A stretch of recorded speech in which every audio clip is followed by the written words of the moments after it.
In this topic, we will work with a numerical example to illustrate the use of Leung box test, which is used for the goodness of fit testing of time series model.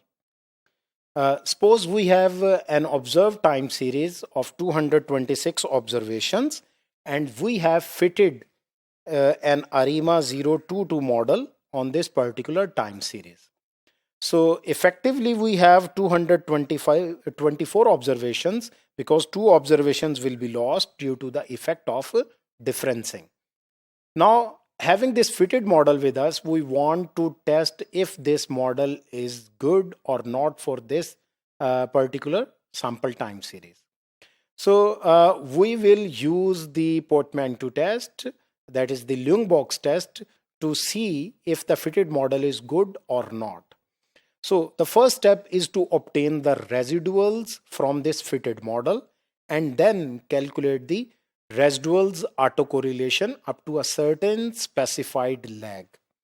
So here we have the results that we have calculated the residuals autocorrelation up to lag 25.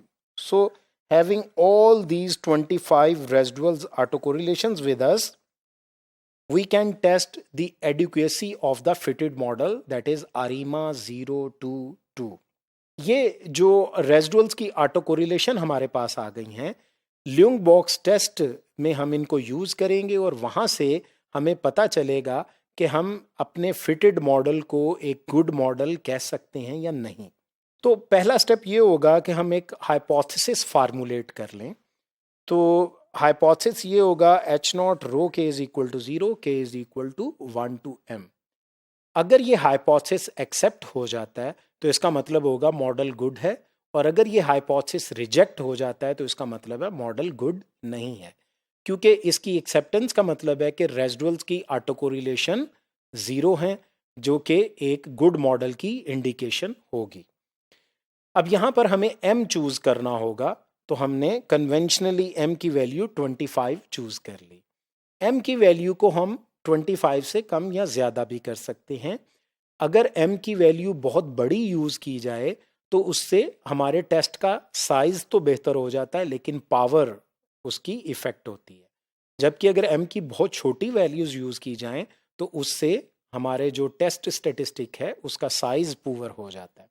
तो इस लिहाज से around 20 एक good choice है m के लिए. हमारा जो टेस्ट स्टेटिस्टिक है ल्यूंग बॉक्स टेस्ट, वो हमारे सामने है, जिसको हम QM स्टार से शो कर रहे हैं. This is equal to n into n plus 2 sum of r के hat square over n minus K. तो इसके लिए हमें करना क्या है कि हमारे पास जितनी ये कोरिलेशंस मौजूद हैं इनको हम स्क्वायर करते जाएंगे. पहली कोरिलेशन को स्क्वायर करेंगे n-1 से डिवाइड करेंगे, दूसरी कोरिलेशन को स्क्वायर करेंगे n-2 से डिवाइड करेंगे, तीसरी कोरिलेशन को स्क्वायर करेंगे n-3 से डिवाइड करेंगे. इस तरह से लास्ट जो 25th लैग पे कोरिलेशन है इसको स्क्वायर करेंगे और n-25 से डिवाइड कर देंगे.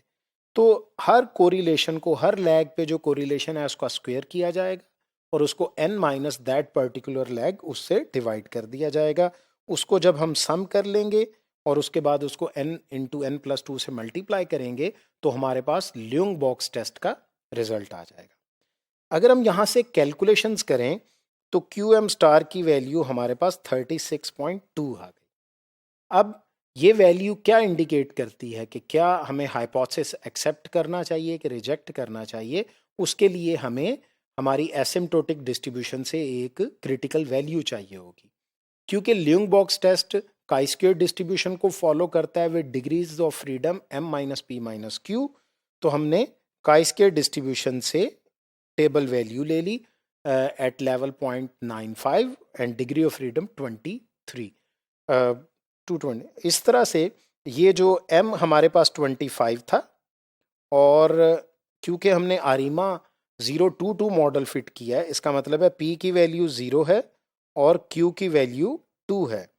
तो डिग्रीज ऑफ फ्रीडम m-p-q तो वो 23 हो जाएगी. यहाँ से जो टेबल वैल्यू आई वो 35.2 है. अगर आप इन दोनों को कंपेयर करें तो हमारे टेस्ट स्टेटिस्टिक की कैलकुलेटेड वैल्यू टेबल वैल्यू से बड़ी है, जो कि इंडिकेट कर रही है कि हमारा नल हाइपोथेसिस रिजेक्ट हो रहा है। इसका मतलब ये हुआ कि हम ये नहीं कह सकते कि रेजिडुअल्स की ऑटो कोरिलेशन 0 है for lag k is equal to 1 to m। तो ये मॉडल के अंदर कुछ इंडिकेशन दे रहा है कि मॉडल थोड़ा पुअर है और इसमें फर्दर इम्प्रूवमेंट की ज़रूरत है। तो इस तरह से हम अपने इस मॉडल को इनएडिक्वेट डिक्लेयर कर देंगे अकॉर्डिंग टू ल्यूंग बॉक्स टेस्ट।